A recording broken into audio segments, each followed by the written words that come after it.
গতকালই আমাদের first cabinet meeting হয়েছে।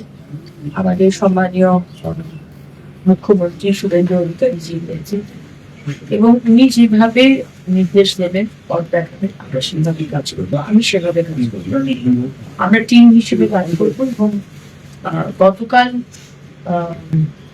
লক্ষ্মীর ভান্ডার বা অন্নপূর্ণার ভান্ডার যেটা আমরা বলেছি সেইটা নিয়ে শুধু কথা হয়েছে এবং সরকারি বাসে কোনো ভাড়া লাগবে না মহিলাদের, সেই বিষয়টা 1 জুন থেকে শুরু হচ্ছে। এই বিষয় নিয়ে কথা হয়েছে এবং আজকে প্রথম দিন আমি এখানে এলাম, কিন্তু আমাদের সংকল্প পত্রে বলাই হয়েছে মহিলাদের সুরক্ষা এবং সেখানে প্রত্যেকটি মহকুমাতে মহিলা থানা, প্রত্যেকটি থানাতে মহিলা হেল্পলাইন, সিসিটিভি ক্যামেরা।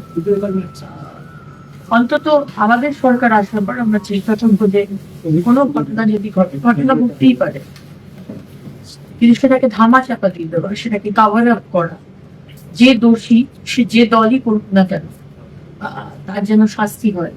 এবং পুলিশের সক্রিয়তা, যেটাকে বলা হয় জিরো FIR বলে যে হিসাবে আছে, আজকে যে কোনো মহিলা যদি চায় সে মিথ্যা কথা বলুক সত্যি কথা বলুক আর FIR নিতে হবে। এই স্ট্রিক্ট ইনস্ট্রাকশন আমাদের সম্মানীয় মুখ্যমন্ত্রীর নির্দেশ।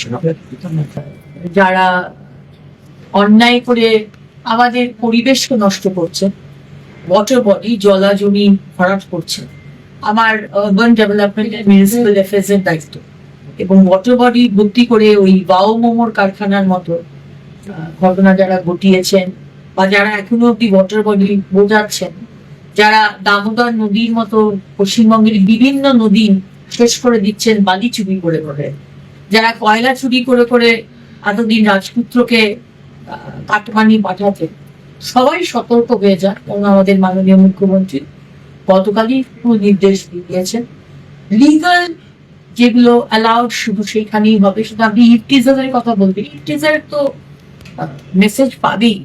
এই ধরনের বড় বড় চুরি ডাকাতি যারা এতদিন করে এসেছিলেন, পশ্চিমবঙ্গের মানুষ আমাদের রাজ্যের সম্পত্তি নষ্ট করেছেন, তারা কিন্তু ভেরি ক্লিয়ার ইনফরমেশন আমাদের সম্মানীয় মুখ্যমন্ত্রী থেকে পেয়ে।